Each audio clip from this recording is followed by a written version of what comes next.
नमस्कार. आजचा सवालमध्ये आपलं मनपूर्वक स्वागत. पुन्हा एकदा नवा दिवस, नवा प्रश्न, नवी चर्चा. आज चर्चा आपण करणार आहोत एका अत्यंत मनोरंजक आणि उत्कंठावर्धक अशा विषयाबद्दल. तुम्हाला माहिती आहे, शरद पवारांचा विषय असतो तेव्हा महाराष्ट्रामध्ये उत्कंठा नेहमीच वाढलेली असते. पुन्हा एकदा शरद पवार बातमीत आलेले आहेत. निवडणुकीच्या तोंडावर ते येतातच, ते काही विधानं करतात, त्यांचे सहकारी काही विधानं करतात आणि मग खळबळ सुरू होते. काही दिवसांपूर्वी शरद पवारांचे सहकारी प्रफुल्ल पटेल यांनी 2002च्या दंगलीबद्दल विधान केलं आणि अप्रत्यक्षपणे नरेंद्र मोदींचं समर्थन केलं, त्यामुळे खळबळ उडाली. आज बातमी आली की पवार आणि नरेंद्र मोदी भेटले म्हणून. होतंय काय? पवार काँग्रेसची साथ सोडणार आहेत का? पवार नेमकं काय करणार आहेत? एनडीए बरोबर जाणार आहेत की फक्त काँग्रेस पक्षावर दबाव आणण्यासाठी हे करतायत, अशी चर्चा सुरू झाली. दुसऱ्या बाजूला चर्चा होती पवारांच्या विश्वासार्हतेची. पवार काहीही करू शकतात असं काँग्रेसवालेही म्हणतायत, असं राष्ट्रवादीवालेही म्हणतायत. ही त्यातली गमतीची गोष्ट आहे. मी या सर्व गोष्टींची चर्चा करणार आहे. माझा प्रश्न बघा पडद्यावर. शरद पवार काँग्रेसची साथ सोडतील का? हा आपला प्रश्न आहे. तुम्ही SMS पाठवू शकता. आपल्या सोबत आहेत नामवंत पाहुणे आपल्या स्टुडिओमध्ये आहेत. भारतीय जनता पक्षाचे प्रवक्ते माधव भंडारी, त्यांना मी विचारणार आहे पवारांना घ्यायला ते तयार आहेत का. माझ्यासोबत आहेत ज्येष्ठ पत्रकार रविकिरण देशमुख. माझ्यासोबत आहेत काँग्रेसचे प्रवक्ते सचिन सावंत. पुण्याहून आपल्यासोबत आहेत राष्ट्रवादीचे प्रवक्ते अंकुश काकडे. आणि आपल्यासोबत आहेत अनेक वर्ष पवारांचं राजकारण पाहिलेले ज्येष्ठ पत्रकार अनंत दीक्षित. आपल्यासोबत राजू शेट्टी सुद्धा येणार आहेत. राजू शेट्टी यांचं धाबं दणाणलं आहे. नेमकं पवार करतात काय, भाजप करतात काय, हे मी त्यांना विचारणार आहे. पण सुरुवात चर्चेची करतोय अंकुश काकडेजी तुमच्यापासून. नेमकं चाललंय काय? आम्हाला खरं सांगून टाका. शरद पवार आणि मोदींची भेट झाली का? झाली नसेल भेट, फोनवर बोलले असतील, फोनवर नसते बोलतील, विमानात भेटले असतील किंवा आणखी कुठेतरी गुप्त काही बातचीत झाली असेल, तरी सुद्धा महाराष्ट्रातल्या जनतेला IBN लोकमतच्या माध्यमातून सांगून टाका नेमकं काय चाललंय. तुम्ही काँग्रेस बरोबर राहणार आहात का एनडीए बरोबर प्रेमसंबंध जोडणार आहात?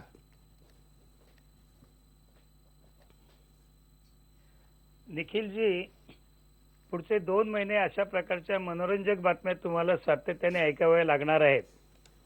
या बातम्या कुठून येतात, कोण देतं, या संदर्भामध्ये आपण या क्षेत्रातले अतिशय जाणकार आहात. त्यामुळे या बातम्यांमध्ये किती सत्यता आहे याची जाणीव आपल्याला देखील असते. परंतु एखादा विषय जर आता या ठिकाणी चर्चेला आला तर तो चर्चा चालू ठेवली पाहिजे, अशा प्रकारची आता माध्यमांची भूमिका झालेली आहे.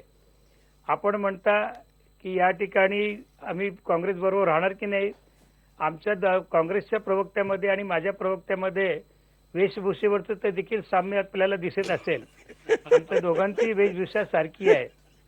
आणि आदरणीय पवार साहेबांनी यापूर्वी देखील सांगितलेलं आहे की आम्ही धर्मनिरपेक्ष शक्तींबरोबर काम करणार आहोत. जातीवादी संघटनांना, जातीवादी पक्षांना बाजूला ठेवण्यासाठी काँग्रेस बरोबर असलेली आमची आघाडी याही पुढच्या कालखंडामध्ये सातत्याने चालू राहणार आहे. त्यामुळे वर्तमानपत्रांनी, माध्यमांनी किती बातम्या दिल्या तरी त्या बातम्यामध्ये किती तथ्य आहे. आज आपण पाहतो की ज्या वर्तमानपत्रांनी बातमी दिली त्या वर्तमानपत्रांनी त्याच्यामध्ये तारखेचा उल्लेख केला, पण त्या तारखेला पवार साहेब पुण्यामध्ये होते. 16 जानेवारीला सायंकाळच्या विमानाने, खास विमानाने ते पुण्याला आले. 17 तारखेला पुणे महानगरपालिकेचा कार्यक्रम, त्यानंतर इचलकरंजी, महाबळेश्वर आणि त्यानंतर राष्ट्रपतींच्या कार्यक्रमाच्या पूर्वतयारीसाठी ते बारामतीला गेले. अशी सगळी स्थिती असताना पवार साहेबांची आणि मोदींची भेट झाली. अशा प्रकारच्या वावड्या उठतात, त्याला काही अर्थ आहे अशातला भाग नाही. स्वतः पवार साहेबांनी त्याचा इन्कार केलेला आहे. आमचे प्रफुल्ल पटेलांनी त्याचा इन्कार केलेला आहे आणि नवाब मलिक यांनी देखील इन्कार केला आहे. त्यामुळे या बातम्यामध्ये केवळ मनोरंजकता किंवा काहीतरी याच्यातून काही हितसंबंधियांना काही घडवून आणायचं असेल म्हणून केलेली ती कृती, याच्या पलीकडे आम्ही त्याला काही फारसं महत्त्व देतो असं समजू नका. काकडेजी, तुम्ही असं म्हणताय हितसंबंधियांना काही घडवून आणायचं आहे आणि तुम्ही मगाशी म्हणालात की आमचे वेशही सारखे आहेत. बरोबर आहे, तुमचा आणि काँग्रेसच्या प्रवक्त्यांचा आजही वेश सारखा दिसतोय. पण पवार साहेब कधी वेशांतर करतील आणि आग्र्याहून सुटका करून घेतील हे सांगता येत नाही, असं राजकीय निरीक्षक म्हणतायत. त्यामुळे पवार साहेब काय गनिमी कावा करतील हे सांगता येत नाही. मला सांगा, तुम्ही म्हणताय कोणीतरी ही बातमी दिली, नेमकी कोणी दिली? कारण माझ्या कानावर असं आलंय ही शरद पवारांच्या गोटातूनच बातमी पेरली गेली काँग्रेसवर दबाव आणण्यासाठी. हे तरी खरं आहे का? नाही, काँग्रेसवरती दबाव आणण्याचा प्रश्नच नाही. गेली जवळपास 7-8 महिने पवार साहेब असतील, प्रफुल्ल पटेल असतील किंवा आमचा राज्यातला राष्ट्रवादी काँग्रेस पक्ष आहे, हा सातत्याने एक भूमिका घेऊन आलेला आहे की या ठिकाणी काँग्रेस पक्षाबरोबर आघाडी करून आपण निवडणूक लढविणार आहोत. तर या संदर्भामध्ये जागा वाटपाची चर्चा किंवा मतदारसंघामध्ये जर का काही मतदारसंघाचे फेरबदल करायचे असतील तर त्या संदर्भामधली चर्चा आपण लवकर सुरू केली पाहिजे. ऐन निवडणुकीच्या तोंडावरती आपण जागा फेरफार करतो, उमेदवारांची त्या ठिकाणी निवड करतो आणि त्याचा फटका त्या उमेदवाराला पक्षाला देखील बसतो. तो बसू नये याच्यासाठी पूर्वतयारी म्हणून यासाठी आग्रह करीत आहोत.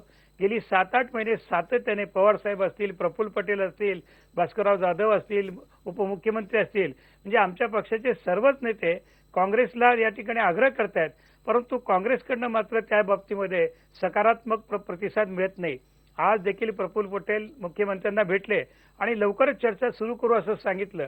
आपण पाहिलं असेल की काही दिवसापूर्वी आपल्याला माध्यमातूनच माहिती मिळाली की 24 जानेवारीला प्रदेश काँग्रेसची बैठक होणार आहे. त्याच्यामध्ये काही चर्चा होईल.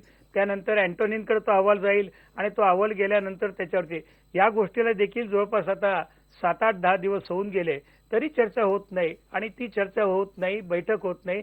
त्यामुळे अशा या बातम्यांना उधाण येतं. त्याला सर्वस्वी म्हणजे अंकुशजी तुम्ही काँग्रेसवर नाराज आहात, म्हणजे अंकुशजी तुम्ही काँग्रेसवर नाराज आहात. मला त्याच मुद्द्याकडे यायचंय की गेले 8 दिवस जर पाहिले तर तुमच्या पक्षाचे वरिष्ठ नेते पवार साहेब नाहीत, परंतु DP त्रिपाठींसारखा नेता किंवा प्रफुल्ल पटेल यांच्यासारखा नेता सातत्याने काँग्रेस विरोधी विधानं करतोय. DP त्रिपाठी जर असं म्हणाले एका टेलिव्हिजनच्या कार्यक्रमामध्ये की प्रणव मुखर्जी राष्ट्रपती झाल्यानंतर मंत्रिमंडळामध्ये क्रमांक जो होता दुसरा हा पवार साहेबांना मिळायला हवा होता, तो मिळाला नाही, याबद्दल नाराजी व्यक्त केली. प्रफुल्ल पटेलनी 2002च्या दंगलीमध्ये नरेंद्र मोदी यांचं अप्रत्यक्ष समर्थन केलं. तुम्हाला माहिती आहे ते काय म्हणाले की न्यायालयाने एखाद्याला सोडलं असेल तर ते आपण मान्य करायला हवं. आजपर्यंत तुम्ही ते केलं नव्हतं. आज जे प्रफुल्ल पटेल म्हणाले की काँग्रेसची आघाडी आम्हाला करायची आहे पण आमचे सर्व पर्याय खुले आहेत, याचा अर्थ कसा लावायचा? नाही, याचा अर्थ एकच लक्षात घ्या, सर्व पक्षांना निवडणुकाची पूर्वतयारी करावी लागते आणि ती तयारी करीत असताना काही आडाखे प्रत्येक पक्षाच्या मनामध्ये असतात. जर असं झालं तर काय होईल, तसं झालं तर काय होईल, या ठिकाणची अशी परिस्थिती असेल तर आपण कसं सामोरं जावं, या सगळ्या गोष्टीचा विचार करावा लागतो. या ठिकाणी DP त्रिपाठींनी जरी ते मत व्यक्त केलं असलं नंबर 2च्या बाबतीमध्ये, पण पवार साहेबांनी कधी मंत्रिमंडळामध्ये नंबरच्या बाबतीमध्ये कधी आग्रह धरला नाही, कारण त्यांचं व्यक्तिमत्वच असं आहे की त्याला त्या नंबराची आवश्यकता नाही. प्रफुल्ल पटेल यांनी सांगितलं ती वस्तुस्थिती आहे की एखाद्या विषयावरती जर न्यायालयाने काही त्याचं मत प्रदर्शन केलं असेल तर त्या विषयावरती पुन्हा पुन्हा सारखी तीच चर्चा करणं हे कितपत योग्य आहे, अशा प्रकारचा सवाल त्यांनी उपस्थित केला. आता त्या बाबतीमध्ये त्यांनी त्या नरेंद्र मोदींना क्लीन चिट दिली असं नाही. आमच्या राष्ट्रीय प्रवक्त्यांनी, राज्यातल्या प्रवक्त्यांनी, पक्षाने त्या गोष्टीचं खंडन देखील केलेलं आहे. त्यामुळे या बाबतीमध्ये शेवटी एकत्र बसून लवकरात लवकर निर्णय कसे होतील, निवडणुका सोप्या नाहीत आणि एवढं करून जर का मित्र पक्ष आपलं त्या बाबतीमध्ये काही धोरण स्पष्ट करत नसेल तर मग शेवटी प्रत्येकाला राजकीय पक्ष हा टिकवायचा आहे, प्रत्येकाला राज्यामध्ये देशामध्ये नेतृत्व टिकवायचं आहे. मग प्रत्येकापुढे पर्याय हे खुले असतात. जर समोरच्या माणसाने त्याला प्रतिसाद दिला नाही तर शेवटी काही गोष्टीमध्ये निर्णय घ्यावे लागत असतात. सचिन सावंत तुम्हाला उद्देशून बोलतायत, ते मित्र पक्षाचं धोरण बरोबर नसेल तर पर्याय खुले आहेत असा इशाराच ते देत आहेत आणि ते असं म्हणतात काँग्रेसच्या धोरणामुळेच अशा बातम्या येत आहेत. नाही, हे अत्यंत चुकीचं आहे. एकंदरच ज्या तऱ्हेनं 8-10 दिवसामध्ये ज्या काही बातम्या आल्या किंवा ज्या तऱ्हेनं वक्तव्य केली गेली त्याचं आम्हाला दुःखही आहे, कारण मूलभूत विषयांवरती एकमत असल्याशिवाय त्या ठिकाणी आपण जे जनतेला आश्वासन दिलेलं आहे, कारण धर्मनिरपेक्ष पक्षांची मोड बांधून आपण चाललेलो आहोत आणि त्याचा मूलभूत जो विचार त्याच्या मागचा होता, गेले 15 वर्ष आम्ही युतीमध्ये आघाडीमध्ये आहोत आणि त्याच्यामध्ये की धर्मांध शक्तींना या राज्याच्या सत्तेपासून दूर ठेवलं पाहिजे आणि ह्या संदर्भामध्ये देश पातळीवरती आमची ही चर्चा चालू आहे. पहिली गोष्ट, कालच सोनिया गांधींनी जे विधान केलं की ही लढाई जी देशाची आहे चाललेली आहे आत्ताची, ही सेक्युलर वर्सेस कम्युनल फोर्सेसची लढाई आहे आणि प्रचंड मोठ्या प्रमाणावरती एकंदरच या पोलरायझेशन ह्या ठिकाणी झालेलं दिसतंय आणि प्रत्येक पक्षाची जबाबदारी जे ह्या विचाराला मूलभूतरित्या मजबूत करण्याची त्यांची इच्छा आहे त्यांच्या संदर्भामध्ये त्यांची जबाबदारी आहे आणि काँग्रेस पक्ष ही जबाबदारी घेऊन चाललेला आहे. सगळ्यांना समविचारी पक्षांना घेऊन त्या ठिकाणी पण ही ते लढाई नाराज आहेत लढायचं आहे. तुमच्यावर. राष्ट्रवादी नाही, नाराज या आहे. संदर्भामध्ये जे आता नाराजीच्या संदर्भामध्ये त्यांनी सांगितलं की जागा वाटपाच्या संदर्भामधला जो मुद्दा आहे, जागा वाटपाच्या संदर्भामध्ये काँग्रेसची ही प्रक्रिया त्यांना माहिती नाही असं नाही, कारण त्यांचा उगम जिथनं झालेला आहे. त्यामुळे काँग्रेसमधल्या ज्या काही प्रक्रिया असतात त्या अंकुश काकडेजींनाही माहीत आहेत आणि आदरणीय पवार साहेबांनाही माहीत आहेत. त्यामुळे या प्रत्येक विषयावरती वेगवेगळ्या पातळीवरती त्याची चर्चा होते. आज ज्या तऱ्हेनं 4 दिवसाचं म्हटलंय, तर आम्ही तर म्हणतो की 2 दिवसामध्येच झालं पाहिजे. आणि ही अगोदर 7-8 महिन्यापासून आमची सतत मागणी होती की राज्यामध्ये त्या ठिकाणी चर्चा व्हावी. जशी 2004 आणि 2009 मध्ये झाल्या तशीच चर्चा राज्य स्तरावरती पहिल्यांदा झाली पाहिजे. एकमेकांच्या ज्या संदर्भामधले जे काही भूमिका आहेत त्या एकमेकांना पटवून दिल्या पाहिजेत. परंतु राष्ट्रवादीकडनं सततच चाललं होतं की आमची केंद्रीय पातळीवरती चर्चा झाली, पण केंद्रातनं आम्हाला कधी काय आलेलं नाही. आणि आता केंद्रातनंच आम्हाला सांगितलं गेलं की राज्यामध्येच ही चर्चा व्हावी. त्यामुळे 2 दिवसामध्ये देखील चर्चा या ठिकाणी होऊ शकते. प्रफुल्ल पटेल आज भेटलेले आहेत. मला वाटतं लवकरात लवकर याचा निर्णय निघून जाईल. पण तुम्हाला असं वाटतं ही चर्चा होत नाही म्हणून हे अशी विधानं करतायत ज्याला तुमचा आक्षेप नाही, आहे? असं आहे, एक लक्षात घेतलं पाहिजे. म्हणून मगाशी मी जे तुम्हाला बोललो होतो, त्यांची जी ह्या- विधानं ह्या आहेत तुम्हाला काहीच मुद्द्यांवर- आक्षेप वाटत नाही त्याबद्दल? नाही, या मुद्द्यांवरती एकमेकांच्या संदर्भामध्ये आम्ही एका विचारावरती एकत्र आलो असलो तरी स्वतःच्या पक्षाची अँबिशन्स किंवा त्या महत्वाकांक्षा असू शकतात, त्याच्याबद्दल काय हरकत नाही. त्याच्याबद्दल एकमेकांना दोष देणं देखील काही हरकत नसते. परंतु ज्या वेळेला मोदींच्या संदर्भामध्ये जेव्हा विधान होतं त्यावेळेला आपण जो मूलभूत उद्देश या ठिकाणी आहे किंवा त्या पक्षाची जी विचारधारा आहे, आम्हाला जी आमची जी पक्षाची विचारधारा आहे, ज्याच्या माध्यमातून आम्ही एकत्र आलो, जनतेला जे उत्तरदायित्व आपण दिसतं ते त्या ठिकाणी आपण कुठे ना कुठेतरी कमी पडतो हेही दिसलं पाहिजे. कारण जनतेला त्याला उत्तर द्यायचं, ज्या जनतेनं विश्वासानं आम्हालावर सत्ता दिलेली आहे त्या सत्तेला आम्ही कशा तऱ्हेनं तोंड देतो हे पाहते. आणि ज्या तऱ्हेनं अशा मुद्द्यांवरती जेव्हा चर्चा होते मोदींच्या संदर्भामध्ये, तर मूलभूत प्रश्न जो आहे, जसं नवाब मलिक म्हणतात, नवाब मलिकांनी उत्तर वेगळं दिलं आणि प्रफुल्ल पटेलांनी उत्तर जे प्रश्न जो मुद्दा मांडला तो वेगळा होता. हे दोन्ही गोष्टींमध्ये तर्क काही साम्य होत नाही. कारण आजही त्या ठिकाणी हायकोर्ट असेल किंवा सुप्रीम कोर्ट या संदर्भातली जी प्रक्रिया, कायदेशीर प्रक्रिया बाकी आहे. त्यामुळे एका सेशन कोर्टानं जेव्हा निकाल दिला त्याचा अंतिम निकाल तो नसतो हे त्यांनाही माहिती आहे. म्हणजे प्रफुल्ल पटेलांसारखी जेवढी विद्वान व्यक्ती एवढ्या मोठ्या पदावर राहिलेली त्यांना माहिती नव्हतं असं नाही. परंतु मला एकच म्हणायचं की ह्या सगळ्या जर बातम्या जर येत असतील कुठे ना कुठेतरी अशा तऱ्हेचं जर दिसत असेल तर हे का होतं ह्याचं कुठेतरी ह्यांचं मूलभूत चिंतन राष्ट्रवादी पक्षानं केलं पाहिजे की पण का होतं? तुम्हाला काय वाटतं हे का राष्ट्रवादी होतंय? पक्षानं ही जी जबाबदारी, अशा जर बातम्या आल्या असतील तर त्या बातम्यांचं खंडन करणं ही त्या पक्षाची जबाबदारी आहे आणि कशा तऱ्हेनं त्या विश्वासार्हता त्या बातम्यांची चुकीची आहे हे दाखवणं. पण आज जर ते होताना दिसत नसेल तर त्यांनी आत्मचिंतन करण्याची आवश्यकता आहे. राष्ट्रवादीने आत्मचिंतन करायला पाहिजे. अंकुशजी, मला इतर पाहुण्यांकडे जायचंय, पण त्याआधी तुम्हाला काही खुलासा करायचा आहे? तुमचे मित्र म्हणतायत की तुम्ही आत्मचिंतन करायला पाहिजे, अशा बातम्या नाही, का एकच येत आहेत, आहे संशय का व्यक्त होतोय? आमचे राष्ट्रीय प्रवक्ते नवाब मलिक यांनी काल स्पष्ट सांगितलं की नरेंद्र मोदीला आम्ही क्लीन चिट दिलेली नाही. हा एक भाग. आणि मोदींच्या भेटी संदर्भात आज स्वतः पवार साहेबांपासून, प्रफुल्ल पटेलांपासून, DP त्रिवेदींपासून, नवाब मलिकांपासून सगळ्यांनी या गोष्टीचा इन्कार केलेला आहे. आणि हा इन्कार केला असल्यानंतर पुन्हा पुन्हा त्याच गोष्टी चर्चेला घेणं. आणि दुसरी गोष्ट महत्वाची, आमचे मित्र सचिन सावंत म्हणतात चर्चा लवकर व्हावी. अहो, या चर्चेमध्ये मोठा भाऊ तुम्ही आहे. तुम्ही चर्चेचं निमंत्रण दिलं पाहिजे, तुम्ही बैठक बोलवली पाहिजे, पण ती तुम्ही टाळता. केव्हापासून आम्ही मागे लागलेलो आहोत की चर्चेला बसा, बैठकीमध्ये जागा वाटवत असेल, फेरबदल असेल, अंकुशजी, तुम्हाला तुम्ही थोडेसे टाळता आणि तुम्ही एकीकडे काकडे म्हणता की साहेब आम्ही लवकर करायला तयार आहोत. काकडे साहेब, असा आहे विषय की त्या ठिकाणी तुम्ही जर तुमचीच विधानं तुमच्या पक्षातून आलेली पाहिलीत तर ती केंद्रीय पातळीवरती आमची चर्चा झालेली आहे असंच तुम्ही म्हणाला होतात. परंतु ते जाऊ द्या, काही विषय असा हा मागचा राहिला. कारण आम्हाला ज्या तऱ्हेनं एकंदरच सगळ्यात महत्त्वाची जी काही आमची पुढची जी आव्हान आहेत त्याला पाहून चालावं लागतं. कधी कधी आमचे छोटे भाऊ कुठेतरी अडखळले तर पकडून घेऊन जावं लागतं आम्हाला. त्यामुळे ही आमची जबाबदारी आम्ही पार पाडू. म्हणजे ते अडखळले तसे तुमचं म्हणणं आहे. पण काकडेजी, मला सांगा, आपण असं धरू की मोदींना भेटले नाही पवार साहेब, लवकर पाडा. मला सांगा, मोदींना भेटले नाही तसं गृहीत धरलं तरी प्रश्न हा विचारायचा आहे, ते नितीन गडकरींच्या सातत्याने संपर्कात आहेत असं दिल्लीतले लोक सांगतात. नितीन गडकरींच्या नागपूरच्या एका कार्यक्रमात ते गेले होते आणि असं म्हणाले होते की राजकीय अस्पृश्यता मी पळत नाही. याचा अर्थ काय लावायचा? नाही निखिलजी, आपण पवार साहेबांना गेली 50 वर्ष राज्यामध्ये आणि देशामध्ये ओळखता. पवार साहेबांचा जनसंपर्क किंवा त्यांचं कामाचं क्षेत्र हे व्यापक आहे. ते अनेक बाबतीमध्ये ज्या वेळेला राजकारण करायचं असेल त्यावेळेला राजकारण करतात. इतर वेळेला मात्र ज्या ठिकाणी सामाजिक संस्था असतील, सामाजिक कार्यक्रम असतील, मग तो कोणत्या पक्षाचा नेत्याने घेतलेला आहे, कोणत्या संघटनेने घेतलेला आहे याचा विचार करत नाही, त्या कार्यक्रमाला उपस्थित असतात. अशी अनेक उदाहरणं आपल्याला महाराष्ट्रामध्ये देखील देता येतील. दिल्लीमध्ये गडकरींनी घेतलेल्या कार्यक्रमाला गेले असतील ते, जर तो राजकीय पक्षाचा कार्यक्रम नसेल तर त्यात जाण्यामध्ये काही गैर आहे असं आपण कसं समजता? आणि राजकीय मैत्री, राजकारणापलीकडे देखील मैत्री असू शकते. पवार साहेबांची केवळ भारतीय जनता पक्षाच्याच नेत्यांशी मैत्री अशातला भाग नाही. समाजवादी नेते असतील, जनता दलाचे नेते असतील, जयललिता असतील, ममता बॅनर्जी असतील किंवा फारुख अब्दुल्ला असतील, अशा सगळ्या पक्षातल्या विविध नेत्यांशी पवार साहेबांची चांगले मित्रत्वाचे संबंध आहेत. आणि हे मैत्री टिकवणं म्हणजे कुठेतरी राजकारण करतं असं म्हणणं हे मला तितकंसं काही योग्य वाटत नाही. ठीक आहे, तुमचा हा युक्तिवाद मी आत्तापुरता मान्य करतो, पण माधव भंडारी या सगळ्याकडे तुम्ही कसं बघताय? मी या सगळ्याकडे राजकारणातली चाललेली एक करमणूक म्हणूनच बघतोय.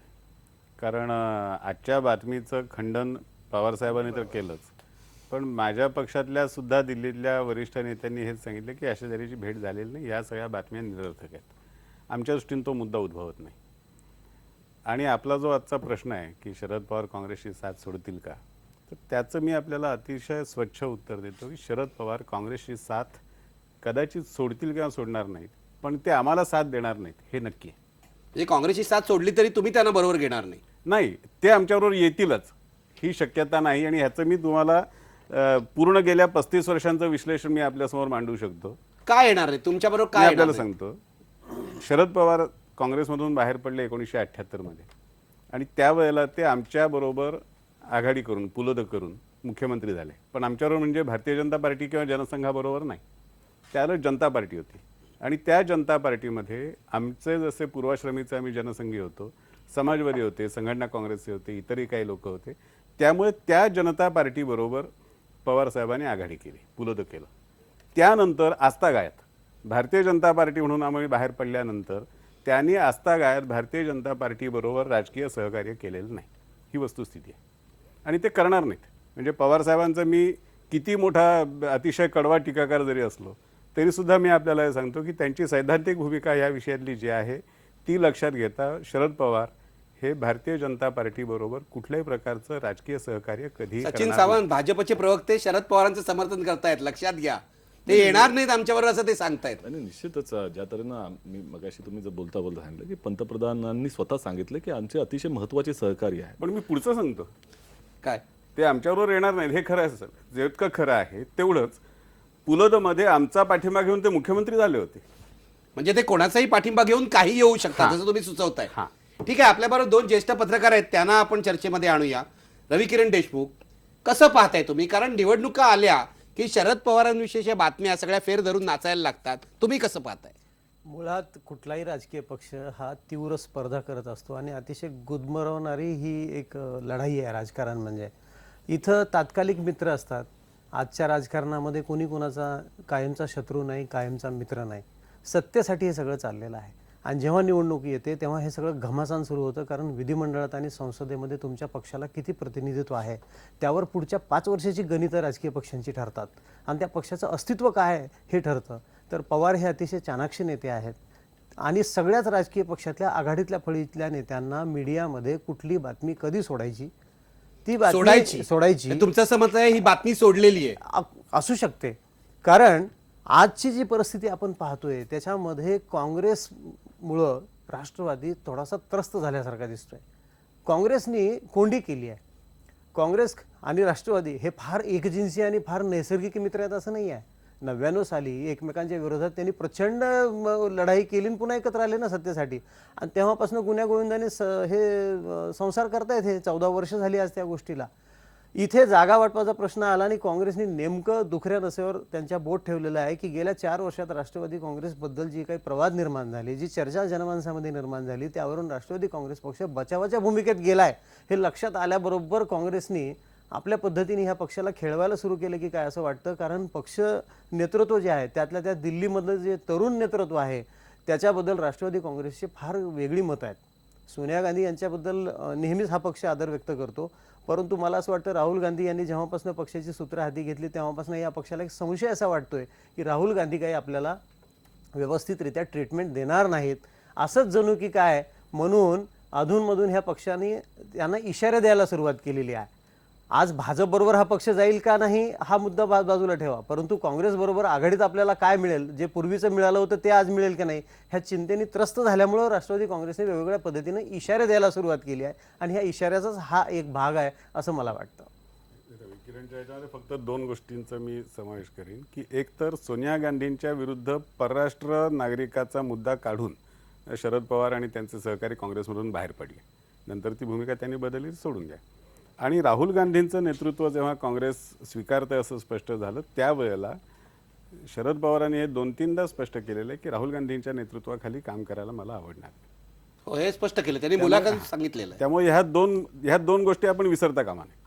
म्हणजे आता जो राहुल गांधींचा मुद्दा त्यांनी सांगितला की राहुल गांधी यांच्या एकूण नेतृत्वाबद्दल सुद्धा त्यांच्या मनामध्ये नाराजी आहे. आणि भंडारी साहेब आत्ता जे बोलले की पवारांनी आमच्यासोबत कधी राजकीय युती केली नाही, राज्याचा विचार सोडून द्या, परंतु आज यांची किमान 5 जिल्हा परिषदांमध्ये भाजप बरोबर राष्ट्रवादी काँग्रेसची राष्ट्रीय पातळीवर ते म्हणतात, जिल्हा परिषदात ते करतात. प्रदेश आणि ते राज्य सुद्धा राजकारणच पातळीवरती आहे. ज्याला हे बघा स्थानिक राजकारण आणि प्रदेशाचं आणि केंद्राचं राजकारण याच्यामध्ये जमीन अस्मानाचं अंतर आहे. नाही, पण त्याचाच आणि परिणाम स्थानिक पातळीवरती सगळ्याच पक्ष एकमेकांशी सोयीच्या आघाड्या आणि मैत्री करत असतात. नाही राजकीय असं आहे की स्थानिक राजकारणामध्ये तुम्ही कोणाशी युती करता याच्यावरच तर पुढचं नाही भविष्य होत ना, ठरतं, होत कारण नाही, पक्षाचे होत नाही. कार्यकर्ते तुमच्या पक्षाचा प्रचार तसं करतात होत ना नाही, लोकसभेत तसं पण होत पण नाही. तुम्हाला असं वाटतं का एक पत्रकार म्हणून आता जे माधव भंडारी म्हणतायत की शरद पवार भाजपबरोबर कधीही जाणार नाहीत? मला नाही वाटत. ह्याचं कारण मी तुम्हाला सांगतो, त्यांच्या पक्षाची ताकद ही लक्षणीयरित्या पश्चिम महाराष्ट्रामध्ये आहे. आज या पक्षाचे जे आमदार आहेत 62, त्याच्यामध्ये यांचे 26 आमदार हे पश्चिम महाराष्ट्रातले आहेत, म्हणजे नाशिक, नगर, पुणे, सातारा, सांगली आणि कोल्हापूर आणि सोलापूर या पट्ट्यामध्ये भाजप आणि शिवसेना म्हणावे तसे रुजलेले नाही आहेत अजून. नाशिकचा थोडा भाग सोडून द्या, पण पुणे आणि सोलापूर आणि फार मर्यादित ताकद आहे या ठिकाणी. यांचे जे तुल्यबळ असे उमेदवार आहेत सगळे, हे सगळे साखर कारखानदार आहेत, सुतगिरणीचे हे आहेत, जिल्हा बँकांमध्ये मातब्बर आहेत.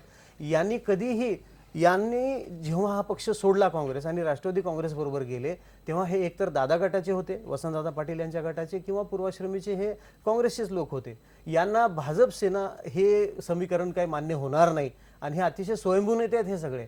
ह्यांना जनतेपुढे जाऊन कमळाला मत द्या, धनुष्यबाणाला मत द्या असं म्हणण्याची सवयच नाही आहे. त्यामुळे हे अस्वस्थ होतील. आणि आजही 4 खासदार याच पट्ट्यात आहेत राष्ट्रवादी काँग्रेसचे, बाकी एक आहेत त्यांच्या वेगवेगळ्या रिजनमध्ये.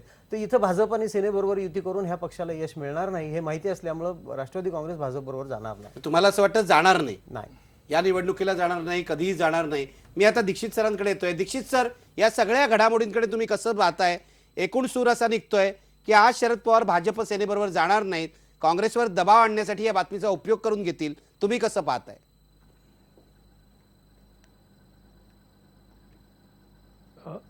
मलाही तसंच वाटतं. मुख्यतः लोकसभा निवडणुका अगदी 2-3 महिन्यावर जेव्हा आलेल्या आहेत, अशा वेळी पवारांसारखा जुना मुरब्बी नेता काहीतरी एकदम भाजपबरोबर जाण्याची कृती करेल असं काही या लोकसभेच्या निवडणुकीपुरतं गृहीत धरता येत नाही. लोकसभेच्या निवडणुकीच्या निकालानंतर काय परिस्थिती होते त्याचं कदाचित फेरमूल्यांकन होऊ शकतं. आता 2-3 गोष्टी आहेत. एक तर हे दबावाचं राजकारण आहे, याच्यामध्ये काही शंका नाही. त्याचं कारण असं आहे की आपल्याला आठवत असेल की सप्टेंबर महिन्यामध्ये दिल्लीच्या तालकटोरा स्टेडियममध्ये डाव्या पक्षांनी अँटी कम्युनलिझमची एक रॅली भरवली होती. त्याच्यामध्ये DP त्रिपाठी उपस्थित होते. तिथे त्यांनी भाषण केलं आणि सगळे डावे म्हणजे प्रकाश करातांपासून AB वर्धनांपर्यंत, मुलायम सिंगांच्यापासून असे सगळे होते. त्याच्यानंतर ऑक्टोबरमध्ये प्रफुल्ल पटेल यांनी सांगितलं की आता आगामी 2014च्या निवडणुकामध्ये ना भाजपला बहुमत मिळणार आहे ना काँग्रेसला बहुमत मिळणार आहे. त्याच्यानंतर खुद्द पवारांनीच अगदी परवा सांगितलं की UPA 3 जर आलं तर आनंदच आहे. म्हणजे याचा अर्थ असा होतो की दिल्लीचा आशीर्वाद असलेला मुख्यमंत्री महाराष्ट्रात आहे आणि त्यामुळे आपली गोची होते, कोंडी होते हे त्यांच्या लक्षात आलेलं आहे. वेगवेगळे सर्व्हेज जर आपण बघितले, आता त्या सर्व्हेची विश्वासार्हता आणि तपशील हा वेगळा चर्चेचा विषय आहे, पण 5 किंवा 6च्या पुढे राष्ट्रवादी काँग्रेसला कोणी जागा दिलेली नाही. अशा वेळेला त्यांना ते भाजपकडे जाऊ शकत नाहीत कुठल्याही परिस्थितीमध्ये. मग ते डाव्यांच्याकडे काही चाचपणी करणं, पर्याय करणं हे सगळं ते करणार आहेत. कारण 2009च्या निवडणुकीच्या लोकसभा निवडणुकीच्या वेळेला आपल्याला आठवत असेल की ते महाराष्ट्रात काँग्रेस बरोबर होते आणि तिकडे भुवनेश्वरच्या रॅलीमध्ये त्यांनी फोनवरून भाषण केलं आणि अगदीच म्हणजे भाजपबरोबर त्यांनी काही सहकार्य केलंच नाही असं काही नाही. वाजपेयींचं मंत्रिमंडळ असताना ते केंद्रात डिझास्टर मॅनेजमेंटचे अध्यक्षही होते. त्यामुळे जेव्हा प्रफुल्ल पटेल असं म्हणतात की नरेंद्र मोदींच्या संदर्भामध्ये न्यायालयाचा आदेश मानला पाहिजे, न्यायालयाचं महत्त्व सांगण्यासाठी त्यांनी हे सांगितलं असं अंकुश काकडे म्हणतात. खरं म्हणजे न्यायालयाचं महत्त्व हे सगळ्यांनाही माहिती आहे. अगदी गडाख पाटील आणि विखे पाटील याच्या संघर्षामध्ये न्यायमूर्ती हळबेंनी जो निर्णय दिला होता तो न्यायालयाचाच निर्णय होता, तोही आपल्याला आठवत असेल. प्रश्न असा आहे की मोदी 2002च्या दंगली संदर्भात मोदींचं प्रशासन, मोदींची जबाबदारी, मोदींचं नेतृत्व हे काही प्रमाणात म्हणजे जबाबदार आहे अशी जी भूमिका होती तिथपासून ते न्यायालयाचा निर्णय स्वीकारला पाहिजे इथपर्यंत त्यांची भूमिका आलेली आहे. आणि सगळ्यात महत्त्वाची गोष्ट म्हणजे आता सिंचन घोटाळ्याची चर्चा चालू आहे, आता शिक्षणातल्या घोटाळ्याची चर्चा चालू आहे. वेगवेगळे घोटाळे महाराष्ट्र सरकारचे जे आहेत ते भाजप, शिवसेना आणि मीडिया यांनी सगळ्यांनी उघडकीला आणलेले आहेत. तेव्हा इतका युटर्न, इतक्या मोठ्या प्रमाणावरचा युटर्न लोकसभा निवडणुका 2 महिन्यावर आल्यानंतर पवार साहेब घेतील असं काय मला वाटत नाही. उलट पक्षी आत्ता ते चाचपणी नोव्हेंबरच्या विधानसभा निवडणुकीसाठी निश्चितपणानं करत असतील. त्याचे काय रंग म्हणा, त्याची रचना म्हणा, त्याचं तत्व म्हणा, काय ते निवडणुकीनंतर ते ठरवतील. पण आत्ता ते काँग्रेसला सोडणं, एक वेळ काँग्रेसला सोडतील आणि स्वतंत्रही लढतील, ते तशी शक्यता नाकारता येत नाही. पण ते भाजपबरोबर आत्ताच जातील असं काय मला वाटत नाही. तुम्हाला भाजपबरोबर आत्ता जातील असं वाटत नाहीये, पण निवडणुकीनंतर काय होईल यावर कुणीही खात्रीलायकरित्या काही सांगू शकत नाही. रविकरण देशमुखही ते मान हलवत आहेत. तेही म्हणतायत की निवडणुकीनंतर शरद पवार वेगळा निर्णय घेऊ शकतात, वेगळी चाचपणी करू शकतात. मी एक ब्रेक घेणार आहे आणि ब्रेकनंतर मला चर्चा करायची आहे शरद पवारांच्या विश्वासार्हतेबद्दल. नेहमीच अशी प्रश्नचिन्ह का निर्माण होतात, कुठे समस्या आहे, शरद पवारांची प्रतिमा अशी काय आहे. आपल्यासोबत राजू शेट्टी सुद्धा आहेत, ते सांगतील त्यांची व्यथा काय. त्यांच्यापासूनच मी सुरू करणार आहे आणि नंतर ही चर्चा पुढे चालू ठेवणार आहे. ब्रेकपूर्वी प्रश्न पहा, शरद पवार काँग्रेसची साथ सोडतील का?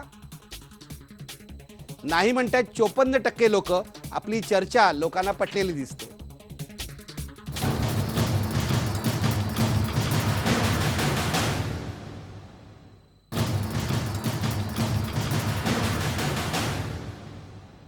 पुन्हा एकदा चर्चेला सुरुवात करूया. मी जातोय कोल्हापूरला, राजू शेट्टी आहेत आपल्यासोबत. राजू शेट्टी, तुम्ही चर्चा ऐकलेली आहे, काय चाललेली आहे? शरद पवार यावेळेला काँग्रेसची साथ सोडणार नाहीत असं सर्वसामान्यपणे आपल्या सगळ्या पाहुण्यांचं मत पडतंय. पण पवारांबद्दल विश्वास वाटतो का तुम्हाला? पवारांची विश्वासार्हता अनेकदा त्याच्यावर प्रश्नचिन्ह उभं केलं जातं. तुमचा काय अनुभव आहे? आणि यावेळेला शरद पवार बीजेपीवर गेले तर तुम्ही काय करणार आहात? निश्चितच त्यांच्या आजपर्यंतच्या त्यांच्या कारकिर्दीचा मध्ये हेच घडलेलं आहे की त्यांच्याबद्दल कुणीच विश्वासानं बोलू शकत नाही. खरं तर ते ज्यावेळी होय म्हणतात त्यावेळी ते नाही असतं, नाही म्हणतात त्यावेळी होय असतं, असा अनेकदा अनुभव आलेला आहे. त्यामुळं ते नेमकं काय करतील हे सांगता येत नाही. त्याच्या पाठीमागे प्रत्येक वेळी त्यांचा काही ना काही हेतू असतो. ते फार तत्वाला चिकटून राहतात असंही कधी घडत नाही असं माझं स्पष्ट मत आहे. खरं तर ही जी बातमी आली ही वृत्तपत्रातून आज जरी आलेली असेल तर आली तरी 4 राज्यातल्या निवडणुका झाल्यापासून जाणीवपूर्वक पद्धतशीरपणे ही बातमी पेरली जाते असं माझं स्पष्ट मत आहे. ते कोण पेरतंय, काय करतंय, कशासाठी आणि त्याच्या पाठीमागे कोणाचा फायदा आहे याचा ज्याचा त्यांना शोध घ्यावा. परंतु एक स्पष्ट आहे की गेल्या 14 वर्षामध्ये महाराष्ट्रामध्ये काँग्रेस राष्ट्रवादीचं सरकार आहे आणि राष्ट्रवादीच्या अनेक मंत्र्यांच्या भ्रष्टाचाराच्या एका पाठोपाठ एक प्रकार बाहेर येत आहेत. आणि त्याचबरोबर एका बाजूला त्यांचा भ्रष्टाचार, सत्तेचा हव्यास आणि गुंडागर्दी, दादागिरी यामुळं एक वस्तुस्थिती आहे की महाराष्ट्रातली सर्वसामान्य जनता याला विटलेली आहेत. महाराष्ट्र सरकारमधील सगळ्यात महत्वाची खाती त्यांच्याकडे असल्यामुळं लोकांना काही बोलता येत नाही. आणि त्यामुळं ही बातमी पेरण्यापाठीमागे 2 उद्देश आहेत. एक, काँग्रेसला सांगणं की बघा नाहीतर आमच्याकडे पर्याय सगळे खुले आहेत अशा प्रकारे त्यांना भीती घालायची. आणि एका पाठोपाठ एक येणाऱ्या सर्वेमुळं आधीच काँग्रेस घाबरलेली दिसते. त्या बदल्यामध्ये जास्तीत जास्त जागा मिळवून घ्यायचं, आपले उपद्रव मूल्य दाखवून काँग्रेसकडून जास्त फायदा घ्यायचा. आणि दुसऱ्या बाजूला जे परिवर्तन करू इच्छितात, ज्यांना वाटतं की आता बस झालं, जरा भाकरी परतली पाहिजे, सत्तांतर घडवलं पाहिजे आणि अशा लोकांच्या मनामध्ये एक भीती निर्माण करायची याद राखा की जर का सत्तांतर केलं तरी सुद्धा येणाऱ्या सरकारमध्ये किंवा जे सरकार असेल किंवा जे कोणी निवडून येतील ते आमच्या जवळचेच असतील, आम्ही तिकडेही असणार आहोत. कारण पवार साहेबांच्या आजपर्यंत 40-45 वर्षाचा जर राजकारणाची कारकीर्द बघितली तर ते सत्तेच्या जवळपासच असतात. फार कमी वेळा ते विरोधी पक्षामध्ये राहिलेले आहेत आणि इथून आयुष्याच्या संध्याकाळी सुद्धा ते विरोधी पक्षात राहतील किंवा सत्तेपासून बाजूला राहतील असं मला काही वाटत नाही. मग कधी ते पाठिंबा घेतील, कधी त्यांच्या भूमिकेमुळे दुसरा अशी परिस्थिती निर्माण करतील की त्यांच्या पाठिंब्याशिवाय कोणी सत्तेवर येणार नाही, परंतु ते सत्तेच्या जवळपासच राहतील अशा प्रकारची भूमिका त्यांची नेहमी असते. त्यामुळं महाराष्ट्रामध्ये एक प्रकारे एक जे परिवर्तनाचे वारं तयार होऊ पाहतंय त्यामध्ये विरोधकांच्या मध्ये एक संभ्रम तयार करायचा की त्यांच्याबद्दल जनतेच्या मनात संभ्रम तयार करायचा की हे जरी निवडून आले तर हे माझ्याच इशाऱ्यावर चालणारे लोक आहेत. म्हणजे सासूसाठी तुम्ही जरी वेगळं राहतो म्हटला तरी सासूही तुमच्या वाटणीला येणारच आहे, लक्षात ठेवा. अशा प्रकारचं चाणक्य नीती वापरण्याचा ते प्रयत्न करतायत. पण मला वाटतं की इतक्या वर्षाच्या अनुभवानंतर महाराष्ट्रातली जनता आता फसेल असं काय मला वाटत नाही. महाराष्ट्रातली जनता फसणार नाही. अंकुश काकडे, मी येणार आहे तुमच्याकडे, पण त्याआधी रविकिरण देशमुख, आत्ता जो दुसरा मुद्दा, आत्तापर्यंत आपण चर्चा केली की काँग्रेसवर दबाव आणण्याचा प्रयत्न करतायत, पण दुसऱ्या बाजूला ते विरोधकात सुद्धा एक संशय निर्माण करतायत फाटाफूट होईल. आणि ही बातमी कधी आली बघा, काल एवढी मोठी सभा इचलकरंजीला महायुतीची झाली, त्याच्या दुसऱ्याच दिवशी माधव भंडारी पण काहीतरी, त्याच्या दुसऱ्याच दिवशी बातमी प्रसिद्ध होते. याचा अर्थ विरोधकांमध्ये पण काडी लावण्याचा हेतू आहे असं सुचवत आहेत राजू शेट्टी. तुमचं काय मत आहे? तुमच्यानंतर माधव भंडारी. बरोबर आहे, कारण जेव्हा विरोधी पक्षाची ताकद वाढायला लागते आणि आपल्या काही सीट्स धोक्यात येत आहेत, कारण राजकीय पक्ष कुठलाही प्रत्येक सीटचा विचार करतो, एक एक जागा आपली कुठेतरी अडचणीत येते असं दिसलं की त्या जागेचं गणित मग तिथं नव्याने आखलं जातं प्रत्येक मतदारसंघानुसार. तसंच मला वाटतं इचलकरंजीची जी सभा झाली आणि त्यात जो प्रतिसाद मिळाला त्यावरून भाजप शिवसेना कुठंतरी शिरकाव करते की काय, आणि त्यात आता राजू शेट्टी त्यांना येऊन मिळालेले आहेत, तेव्हा ह्या बातमीचा योगायोग आपण त्याच्याशी जोडू शकतो. आणि पुढं मागं भविष्यात आपल्याला हा पुढं जो धोका होण्याची शक्यता आहे त्याचा परिणाम थोडासा कमी झाला किंवा कमी करावा, हे राजकीय मुत्सद्दीपणाचा भाग आहे असं मला वाटतं. याच्यात काही वावगं वाटत नाही. माधव भंडारी. मगाशी रविकिरण देशमुखने पश्चिम महाराष्ट्राच्या राजकारणाचा उल्लेख केला, आता राजू शेट्टींनी तेच सांगितलं. कालच्या इचलकरंजीच्या सभेचा संदर्भ आपण घेतला, पण गेले 6 महिने मी या पश्चिम महाराष्ट्रातला जो राष्ट्रवादी काँग्रेसचा बालेकिल्ला म्हटला जाणारा भाग आहे त्या सगळ्या भागामध्ये खूप खेडोपाडी गावोगाव फिरतोय आणि हा माझा स्वतःचा अनुभव आहे की आज त्या ठिकाणी राष्ट्रवादी काँग्रेसच्या पायाला धक्का बसलेला आहे. आणि कालच्या इचलकरंजीच्या सभेने तर ते प्रदर्शन केलं त्याचं.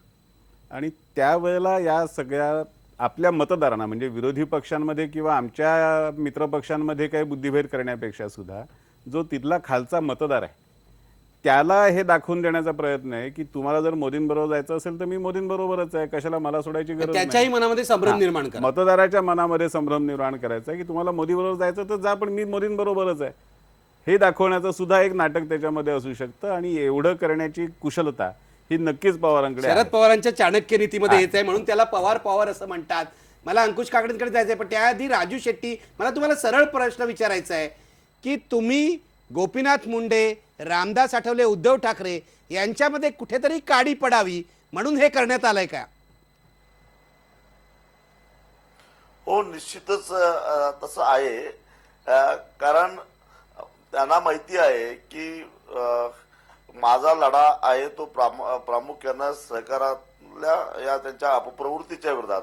कारण मी महायुतीमध्ये आलो, ते महाराष्ट्रातल्या 8 जिल्हा मध्यवर्ती बँका बंद पडल्या, त्यामुळे शेतकऱ्यांना कर्जासाठी वन फिरावं लागतं, खाजगी सावकाराच्या दारात जावं लागतं. राज्य सहकारी बँकेवर प्रशासकाला राज्याची दुधाची शिखर संस्था महानंद ती आता शेवटचं आचके द्यायला लागलेली आहे. त्याचबरोबर अनेक सूतगिरण्या, अनेक सहकारी साखर कारखाने खाजगी व्हायला लागलेले आहेत आणि ती सगळी विकत घेणारे राष्ट्रवादीचेच काँग्रेस नेते मंडळी आहेत. त्याचबरोबर टोलच्या नावाखाली राजरोसपणे वाटमारी व्हायला लागलेली आहे. आणि या सगळ्या व्यवस्थेच्या विरोधामध्ये आम्ही लढत असताना एक प्रकारे आम्हालाही असं दाखवण्याचा प्रयत्न केला जातोय की तुम्ही आमच्यावर लढताय, ठीक आहे, परंतु ज्यांची मदत घेऊन आमच्यावर लढण्याचा तुम्ही प्रयत्न करताय ते सुद्धा आमचे मित्रच आहेत. त्यामुळं या तिथं बघून घेतो अशा प्रकारे आम्हालाही मेसेज देण्याचा प्रयत्न त्यातून कदाचित असू शकतो. परंतु आम्ही मात्र या मुद्द्याशी ठाम आहोत की गेली 15 वर्षे आम्ही एकाकी लढत होतो. आज महायुतीमध्ये असलो तरी अशा प्रकारे जर का भविष्यामध्ये काही समीकरण निर्माण झालं तर या लोकांच्या बरोबर आम्ही कदापि काम करू शकणार नाही. हे महायुतीच्या नेत्यांना सुद्धा आम्ही सांगितलेलं आहे, सभेला जाण्यापूर्वी सांगितलेलं आहे आणि सभेमध्ये सगळ्या जनतेच्या समोर त्यांच्याकडून आम्ही वधवून घेतलेला आहे की आमच्या विश्वासाला कुठंतरी धक्का लावू नका, आमच्या विश्वासाला तडा देऊ नका अशी सगळ्या लाखो लोकांच्या साक्षीनं त्यांना विनंती केली आहे. त्यांनीही ते कबूल केलेलं आहे. बघू आता काय होतं ते. अच्छा, बघू आता काय होतं ते. म्हणजे तुमच्या मनात सुद्धा कुठेतरी विश्वास हल्लेला दिसतोय राजू शेट्टी. तुम्ही म्हणताय जर पवारांबरोबर गेलं भाजप आम्ही महायुतीत राहणार नाही. अंकुश काकडे, काय लाजवाब खेळी केली आहे तुमच्या नेत्यानं. मला सांगा आधी तुमच्या नेत्यानं केली आहे की भाजपच्या कोणा नेत्यांनी केलंय? कारण भाजपमध्ये पण मुंडे गट आणि गडकरी गट आहे. कदाचित गडकरी गटाकडून ही बातमी आली असण्याची शक्यता आहे महाराष्ट्रात कुठेतरी काडी लागावी म्हणून. मी माधव भंडारींना विचारणार आहे, पण अंकुश काकडे काय म्हणाले या खेळीबद्दल? नाही, मला या ठिकाणी राजू शेट्टींच्या वक्तव्याचं थोडं आश्चर्य वाटतं. काही वर्षापूर्वी शरद जोशींनी शेतकरी संघटना सोडली आणि ते ज्यांच्याबरोबर गेले त्यावेळेला राजू शेट्टींनी त्यांच्यावरती टीका केली आणि त्यावेळेला ती केलेली टीका आता काही तो वर्षानंतर मुद्दा जुना झाला. शरद जोशी ज्यांच्याबरोबर गेले होते बॉम्बस्फोटातल्या आरोपींचं त्यांच्याच वकील मांडीला करणाऱ्या मांडी माजी लावून मेंबरला आज तुम्ही आता जर राजू शेट्टी राज्यसभेवर गेले. पाठवत असाल त्यामुळे तर ते त्यांचं कशाला विषय काढताय? मी बोलू शकतोय. बोला बोला. अहो, माजी मेमनचा विषय नंतर आला, शरद जोशींचा विषय अगोदरचा आहे आणि नंतर त्याच्यानंतर कटला आणि त्यावेळेला मग केलेली टीका अहो, आता मात्र मग त्यांच्या माझी गळ्यात मेंबर काय तुम्ही घालताय. धर्मनिरपेक्ष म्हणायचं काय? ज्यांनी आज बॉम्ब सहकारी फोडले साखर त्यांचं कारखाने वकीलपत्र राष्ट्रवादीच्या घेतलं नेत्यांनी की घेतले असं उभ्या महाराष्ट्राच्या म्हणतात. अस्मितेला आज त्यांनी धक्का युतीमधल्या लावला. किती नेत्यांनी किती आज सहकारी क्षेत्रातली सहकारी साखर कारखाने राष्ट्रवादीच्या नेत्यांनी घेतले असं म्हणता. युतीमधल्या नेत्यांनी घेतलेले साखर कारखाने तुम्हाला दिसत नाहीत.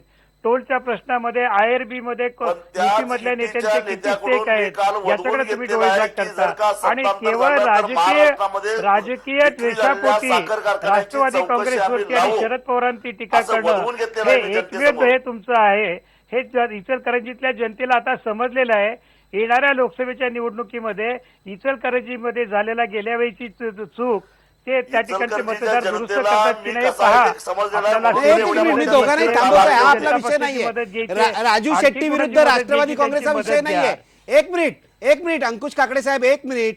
हा विषय नाहीये. माझा प्रश्न जो होता, राजू शेट्टी भाजप शिवसेना याच्यामध्ये कुठेतरी काडी लावावी असा या बातमीमागे उद्देश दिसतोय. तुमचं काय म्हणणं आहे?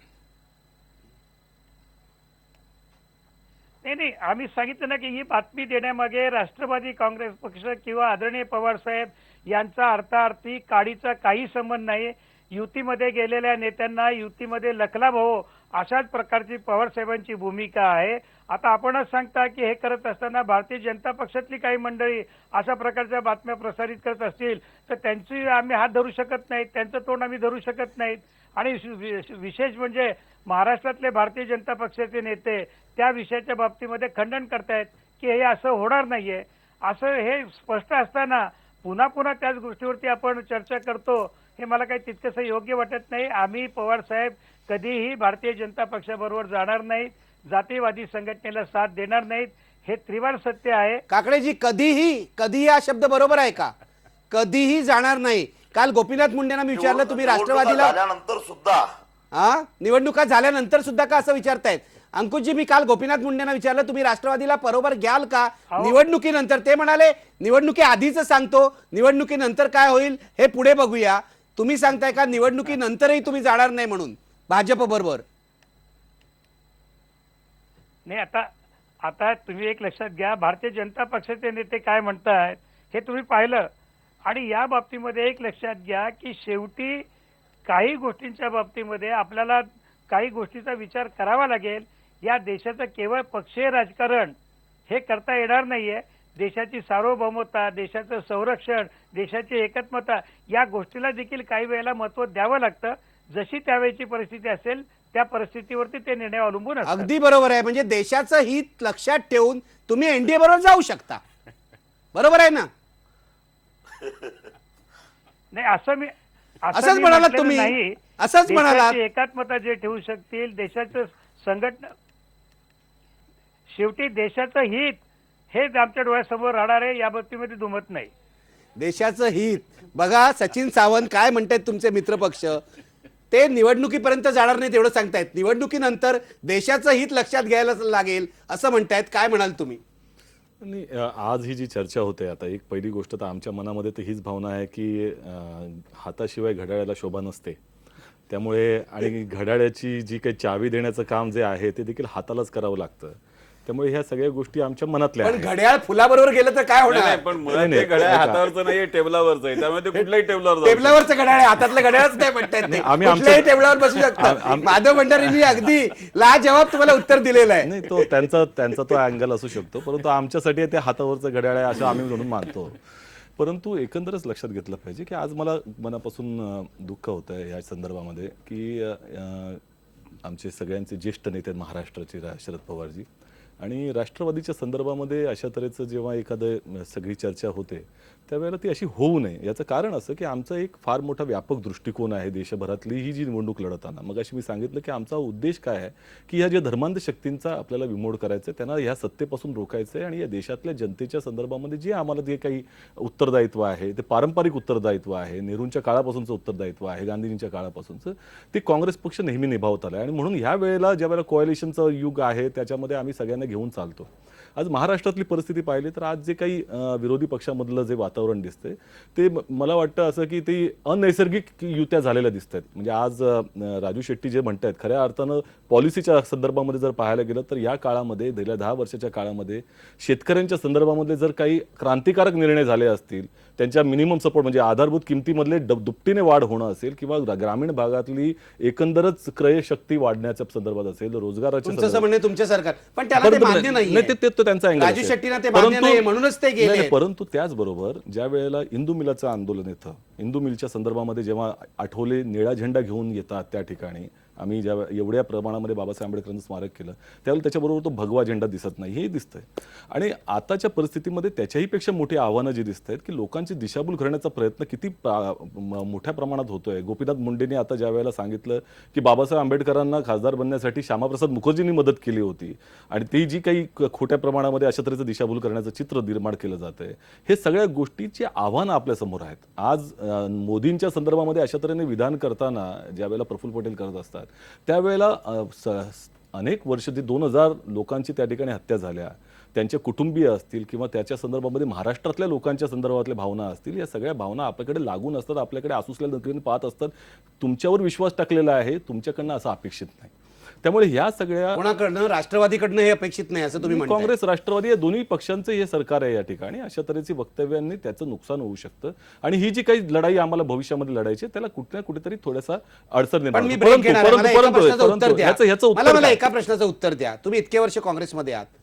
आता अंकुश काकडे असं म्हणाले की निवडणुकीनंतर देशाच्या हिताचा, अमुक सार्वभौमत्वाचा वगैरे विचार करावा लागेल, अशी भाषा जेव्हा सुरू होते तेव्हा तुम्हाला शरद पवारांबद्दल विश्वास वाटतो का?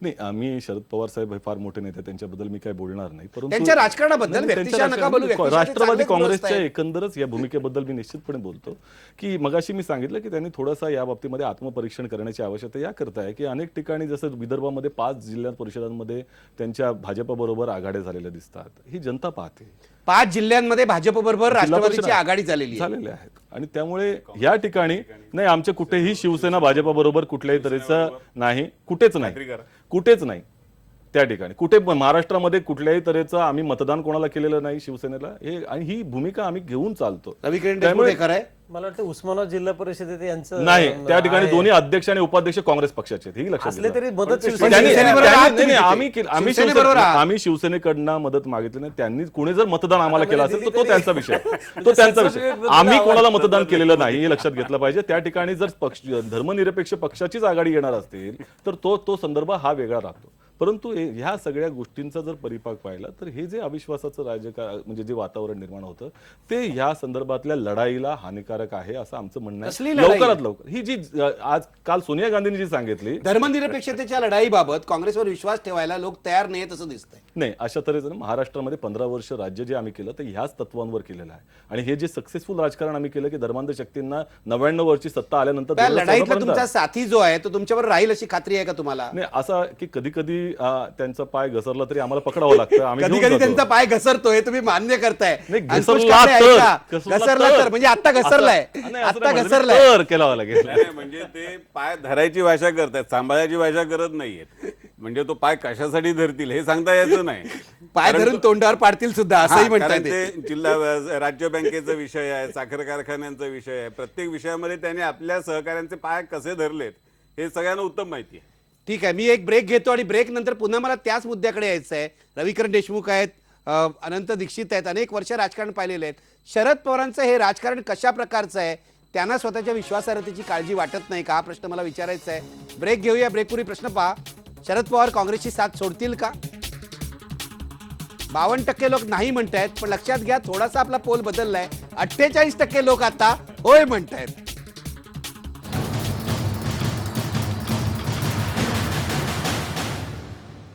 मी पुन्हा एकदा चर्चेला सुरुवात करतोय. पवारांचं जे राजकारण चाललंय त्याचं वेगवेगळे पैलू आपण बघितले. एका बाजूला काँग्रेसवर दबाव ते आणतायत, दुसऱ्या बाजूला महाराष्ट्रातली जी महायुती आहे, शिवसेना, भाजप, RPI, शेतकरी संघटनेची, त्याच्यामध्ये सुद्धा पाचर मारण्याचा प्रयत्न ते करतायत. मी जातोय दीक्षित सरांकडे. दीक्षित सर, एक पत्रकार म्हणून या राजकारणाकडे तुम्ही कसं बघताय? कारण मी तुमच्या लक्षात आणून देतो की माधव भंडारी जे म्हणाले त्यात तथ्य आहे की 1978 नंतर शरद पवारांनी कुणाच्याही पाठीत खंजीर खुपसलेला नाहीये, त्यांनी कुणालाही दगा दिला नाहीये, तरी खंजीर खुपसणारे राजकारणी अशीच त्यांची प्रतिमा आहे. हा माणूस शब्द कधीही फिरवू शकतो अशीच त्यांची प्रतिमा आहे.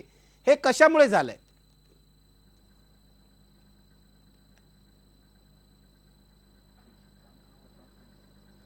दीक्षित सर, माझा आवाज येतोय?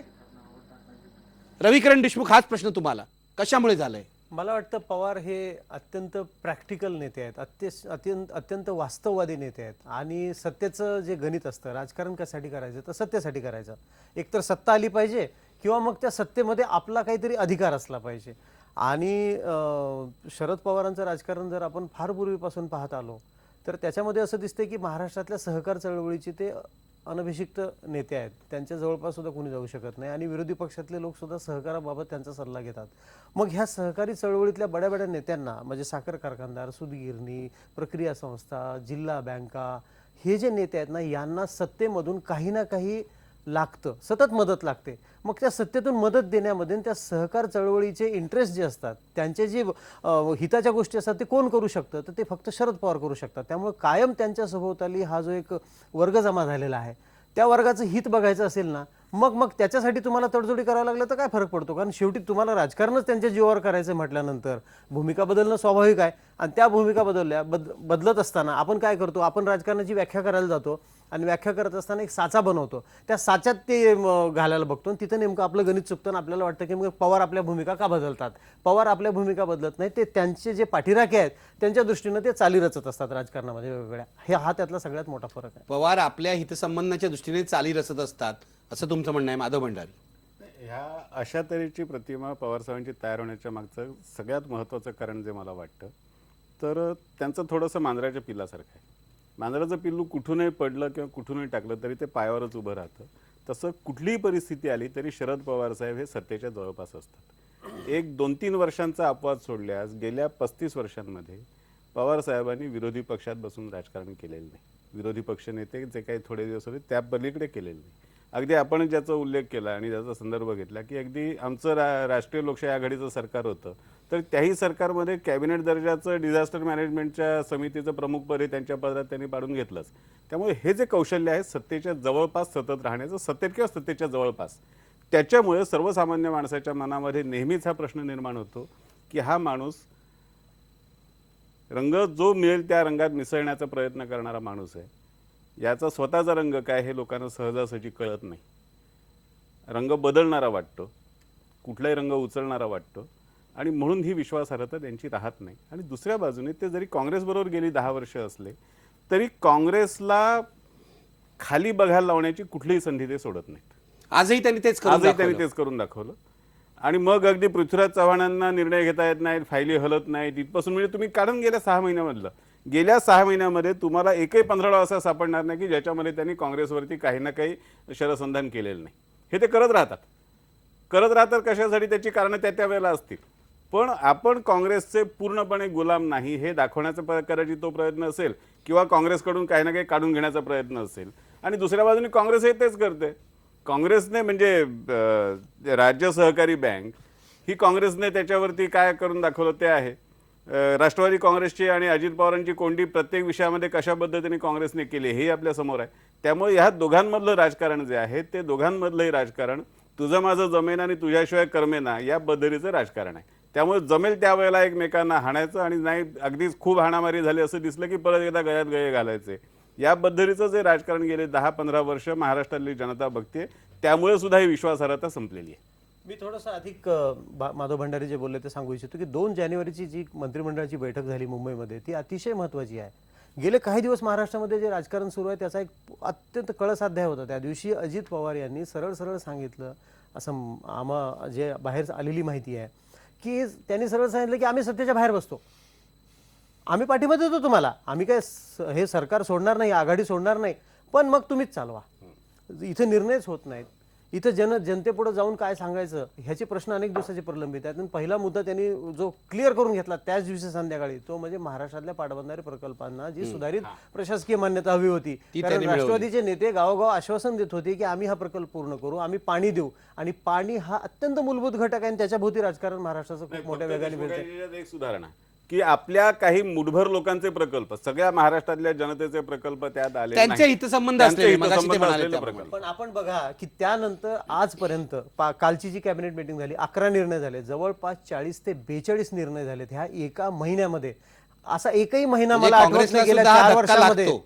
सचिन सावंत आज सुद्धा सकाळी म्हणाले प्रफुल्ल पटेल आणि रविकिरण देशमुख म्हणतात त्यामुळे संध्याकाळी मुख्यमंत्र्यांनी भेट घेतली आणि बोलणी केली, जागांचं पुढे काहीतरी होईल म्हणाले.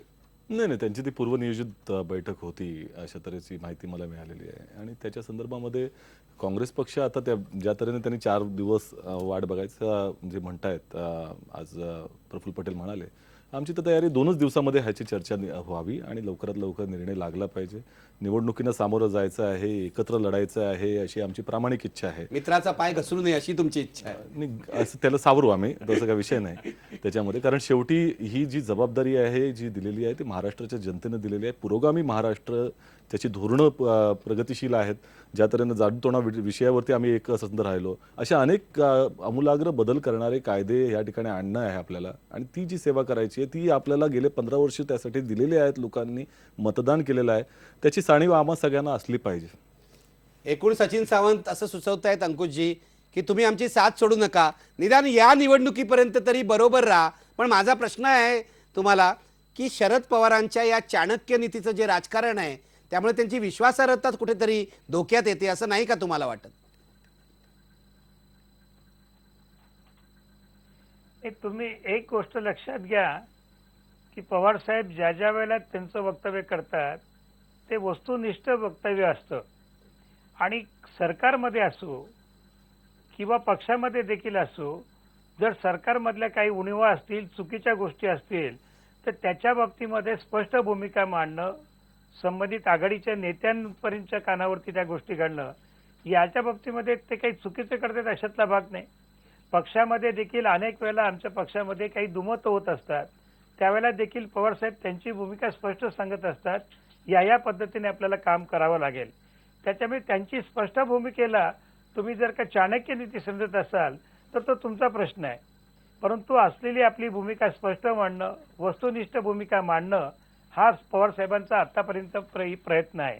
आता तुम्ही अनेक वेळेला म्हणतात की त्यांची विश्वासार्हता धोक्यात आली आहे. आता त्या वेळेची जी काय परिस्थिती होती किंवा त्या परिस्थितीमध्ये कोणत्या परिस्थितीमध्ये पवारसाहेबांना ते निर्णय घ्यावे लागलेत याच्याकडे मात्र आपण दुर्लक्ष करता.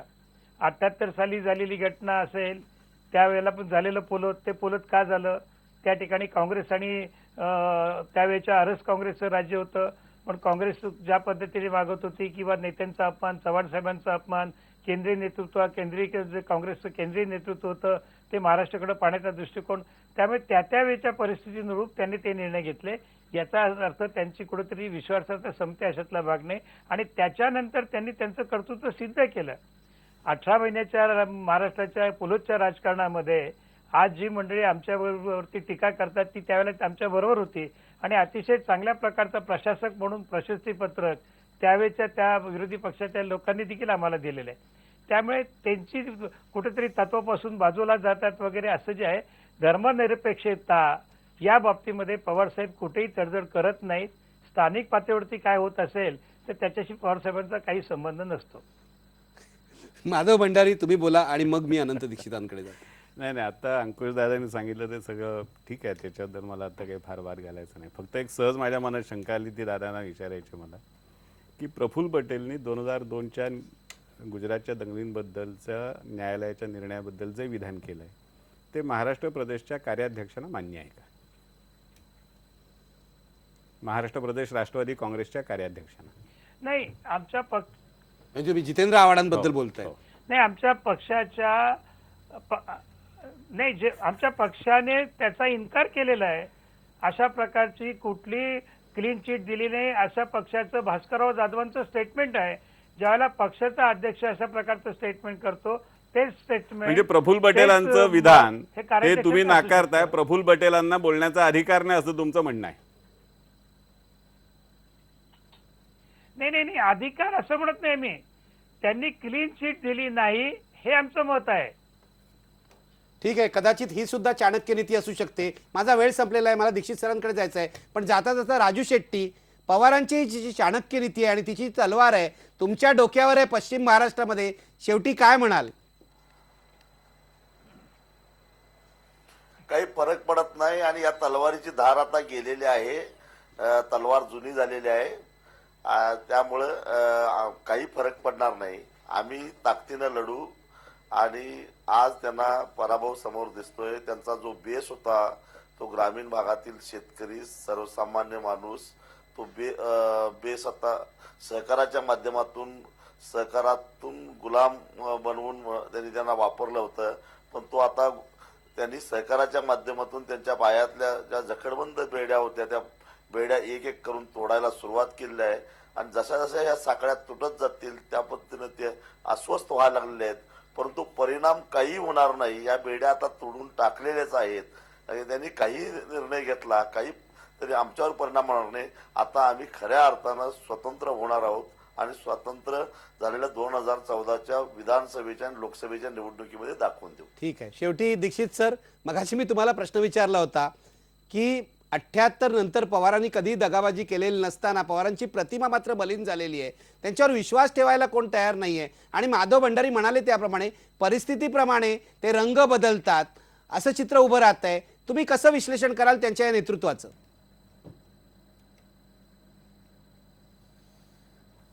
मला असं वाटतं की परिस्थिती पाहून ते निर्णय घेतात हे बरोबर आहे, परंतु त्या निर्णय घेण्याच्या प्रक्रियेमध्ये कोण आपला, कोण जवळचा, कोण लांबचा हे काही ते सूत्र पळत नाहीत. म्हणजे एक वेळ अशी आली होती की यशवंतराव चव्हाण एका पक्षामध्ये आणि शरद पवार दुसऱ्या पक्षामध्ये. एक वेळ अशी होती की ज्यावेळेला त्यांनी समाजवादी काँग्रेस पक्ष काढला तेव्हा ते कोल्हापूरच्या बिंदू चौकातल्या जाहीर सभेत असं म्हणाले की मी एक वेळ हिमालयात जाईन पण मी काँग्रेसमध्ये कधीही जाणार नाही, आणि ते औरंगाबादला काँग्रेसमध्ये आले. राजीव गांधी जेव्हा 1991च्या निवडणुकीमध्ये मतदान करायला मतदान केंद्रावरती आले तेव्हा मार्क टुलीनी त्यांना असं विचारलं की तुमचा पक्ष सत्तेवर येण्याची शक्यता आहे, आणि मार्क टुलीच्या पुस्तकात आहे, आणि तुम्हाला तुमच्या राजकीय आयुष्यामध्ये गेल्या 10 वर्षाच्या तुम्ही केलेली सर्वात मोठी घोडचूक कुठली आहे असं विचारलं मार्क टुलीने, आणि पुस्तकात छापलेले. त्यांनी असं सांगितलं राजीव गांधींनी की मी शरद पवारांना पुन्हा काँग्रेसमध्ये घेतलं ही माझी सर्वात मोठी चूक आहे असं मला वाटतं. तेव्हा ते डिझास्टर मॅनेजमेंट वाजपेयी सरकारमधलं असो, चंद्रशेखर पंतप्रधानपदी येण्याचा प्रसंग असो, अनेक वेळेला त्यांच्या भूमिका बदललेल्या आहेत ही खरी गोष्ट आहे. परंतु हा राजकारणामध्ये घडणारी गोष्ट आहे असं मला वाटतं. आपण शरद पवारांच्या बाजूने विचार केला तर मला असं वाटतं की शरद पवारांना असं वाटतंय आत्ता की ही निवडणूक आपल्या अस्तित्वाचीच निवडणूक आहे असं त्यांना वाटतंय. त्याचं कारण असं आहे की महाराष्ट्र सरकार ज्या पद्धतीने चाललेलं आहे त्याच्यामध्ये तुम्ही अनधिकृत बांधकामांच्या संदर्भातले विषय पहा, तुम्ही त्याच्यामध्ये पाण्याच्या संदर्भातले विषय पहा, तुम्ही त्यांची जी स्थानिक पातळीवरती तडजोड, आता अंकुश काकडे म्हणाले की स्थानिक पातळीवरती त्यांचा काही संबंध नसतो. माधव भंडारी इथे आहेत म्हणून सांगतो की पुण्यामध्ये नितीन गडकरी आले होते आणि ते असं म्हणाले की पिंपरी चिंचवडला एका कार्यकर्त्याचा खून झाला होता आणि गडकरी असं म्हणाले की प्रत्येक पोलीस स्टेशन म्हणजे राष्ट्रवादी काँग्रेसचं कार्यालय आहे असं ते जाहीरपणे म्हणाले. आणि त्याच्या दुसऱ्या दिवशी शिवसेना, भाजप आणि एनसीपी यांची पुण्यात युती झाली. हे कशाचं लक्षण आहे? किंवा नाशिकला महापौर निवडला आपण, तुम्ही बघितलं असेल की नाशिकचा महापौर निवडत असताना मनसेचा राष्ट्रवादी काँग्रेसनी त्याच्या मतदानावरच बहिष्कार टाकला, त्यामुळे तो आपोआप निवडून आला. आता हे बायफर्केट काय करतात? हे स्थानिक पातळीवरचे निर्णय, हे राष्ट्रीय पातळीवरचे निर्णय. महाराष्ट्रामध्ये असं दिसतं की आता राज्य कर्मचाऱ्यांचं आंदोलन आहे, शिक्षकांचं आंदोलन आहे, किंवा ह्यांचं तिकीट वाटप, जागा वाटप. महाराष्ट्राचे मुख्यमंत्री काय बोलतात? महाराष्ट्राचं मंत्रिमंडळ एका सुरात बोलतं का? आणि ही चिंताजनक गोष्ट आहे. हे पवारांसारख्या नेत्यांना कळतं कुठल्या पक्षाला कोणाचा जनाधार आहे, कुठल्या भागामध्ये कुठले जिव्हाळ्याचे विषय आहेत आणि तिथे काय प्रकारची मांडणी केली पाहिजे हे कळत असताना जर पराभव नजरेसमोर दिसत असेल तर काँग्रेसवर दबाव ठेवण्यासाठी पवार ही खेळी करत आहेत असं मला वाटतं. काँग्रेसवर दबाव ठेवण्यासाठी पवार ही खेळी खेळत आहेत असं वाटतंय दीक्षित सरांना. पुन्हा एकदा मी जाता जाता रवी किरण देशमुख यांना विचारतोय, पत्रकार म्हणून. मगाशी आपली चर्चा झालेली आहे, पवार जे बोलतात तसं करतातच असं नाही, ते हो म्हणतात तेव्हा कदाचित नाही असतं. या निवडणुकीमध्ये पवार काँग्रेसबरोबर राहतील, आपल्याला हवं ते करून घेतील काँग्रेसकडून. लोकसभा निवडणूक ते विधानसभा निवडणूक या काळात ते काँग्रेस बरोबरच राहतील याची खात्री देता येईल का? मला वाटतं काँग्रेसनी जर ज्या पद्धतीची कोंडी त्यांची गेल्या 2-3 वर्षामध्ये केलेली आहे आणि पृथ्वीराज चव्हाण यांच्याबद्दल सुद्धा ह्या पक्षाचे काही आक्षेप आहेत जे कानावर येते आमच्या, ते दिसत आहे. त्यावरून ते बघतील की आपल्या पक्षाचं हित काय, कारण मुळातच हा पक्ष हा बंडखोरांचा एक समूह आहे असं वारंवार त्यांना म्हटलं जातं. या पक्षाचं हित जे असेल तेच पवार करतील. मग त्याच्यासाठी त्यांना काही वावगं वाटणार नाही, कारण आपण बघतो की बोलायला ठीक असतं, परंतु पुण्यामध्ये जसं दीक्षित सर म्हणाले की पुण्यामध्ये युती झाली 2007-8 मध्ये, पुणे पॅटर्न जन्माला आला काँग्रेसला सत्तेतून बाजूला ठेवण्यासाठी आणि त्याची महाराष्ट्रभर चर्चा झाली.